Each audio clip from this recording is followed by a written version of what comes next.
Pada tanggal 25 September 2015, negara-negara anggota PBB, termasuk Indonesia, membuat sebuah agenda pembangunan berkelanjutan 2030 atau disebut Sustainable Development Goals. Ada 17 tujuan dari SDGs. Salah satunya adalah kesetaraan gender atau gender equality.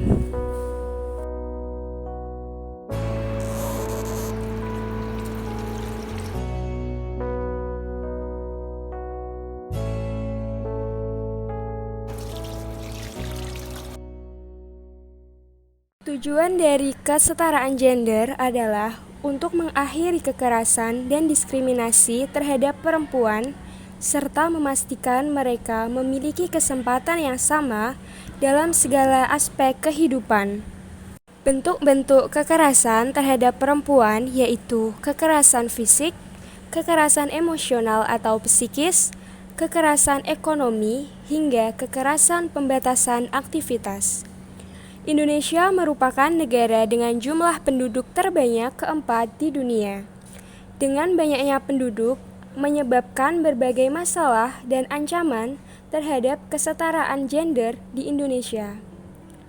Tahun 2020, Indonesia dan negara di dunia dilanda pandemi COVID-19. Pandemi COVID-19 menyebabkan tingkat kekerasan terhadap perempuan meningkat karena adanya rasa kekhawatiran mengenai kesehatan, keamanan, dan kondisi ekonomi. Menurut cnnindonesia.com, ada 1.178 kasus kekerasan perempuan yang terjadi selama tahun 2020. Kasus yang paling banyak dilaporkan adalah tentang kekerasan dalam rumah tangga. Kekerasan kepada perempuan saat pandemi COVID-19 paling banyak disebabkan karena penurunan penghasilan dan beban ganda perempuan yang menjadi meningkat. Penyebab kekerasan dalam rumah tangga biasanya karena sikap laki-laki yang merasa patriarki. Hasil survei dari Komnas Perempuan periode April sampai Mei 2020 terhadap 2.285 orang laki-laki dan perempuan menyatakan bahwa 10,3% responden mengaku bahwa hubungan rumah tangganya semakin tidak terkendali sejak pandemi COVID-19.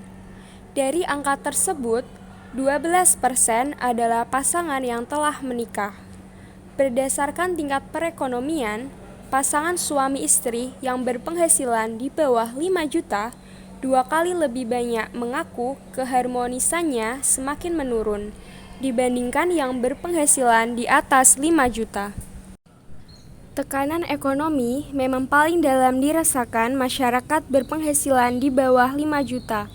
Survei Badan Pusat Statistik per 1 Juni menyatakan bahwa 70,53% masyarakat berpenghasilan 1,8 juta pendapatannya turun. Disusul penduduk yang berpendapatan 1,8 sampai 3 juta sebanyak 46,77% dan penduduk yang berpendapatan 3 juta sampai 4,8 juta sebanyak 37,19%. Sebaliknya, hanya sekitar 30% penduduk yang berpendapatan di atas 5 juta yang pendapatannya turun. Oleh karena itu, perencanaan keuangan di saat pandemi sangat dibutuhkan bagi masyarakat, khususnya dalam berumah tangga. Perencanaan keuangan berarti mampu memilih produk keuangan sesuai dengan kebutuhan dan mengelola aset pribadi dengan baik. Pandemi COVID-19 mengakibatkan harga kebutuhan pokok meningkat. Hal ini berbanding terbalik dengan pendapatan yang semakin menurun, sehingga diperlukan upaya untuk tetap bisa mengkonsumsi kebutuhan pokok dengan memanfaatkan pendapatan semaksimal mungkin. Hal ini dapat dilakukan dengan cara menyusun perencanaan keuangan di dalam kehidupan berumah tangga. Seperti menyusun perencanaan keuangan secara sederhana dengan mengurangi perilaku konsumtif, memperbanyak menabung dan investasi, serta memiliki lebih dari satu pendapatan. Dalam mengurangi perilaku konsumtif, dapat dilakukan dengan mengganti barang pokok yang harganya melambung tinggi dengan barang sejenis yang harganya terjangkau. Dalam rumah tangga, pengelolaan keuangan menjadi tanggung jawab yang utama. Kedua belah pihak harus bekerja sama dalam mengatur keuangan agar tetap stabil di dalam kondisi apapun, terlebih di masa pandemi ini.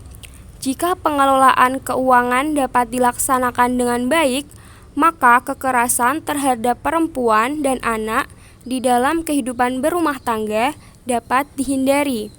Dengan demikian, akan tercapai kesetaraan antara perempuan dan laki-laki. Di era milenial ini, media sosial memiliki peran penting dalam kehidupan kita.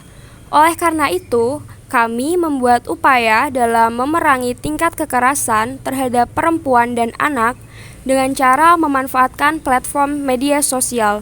Salah satunya dengan membuat akun Instagram yang berisikan edukasi dan penyuluhan tentang kesetaraan gender, terutama dalam memerangi tingkat kekerasan dalam rumah tangga. Kami juga mengadakan penyuluhan secara berkala dengan berbagai tema seputar kesetaraan gender melalui platform media sosial kami dan juga secara offline.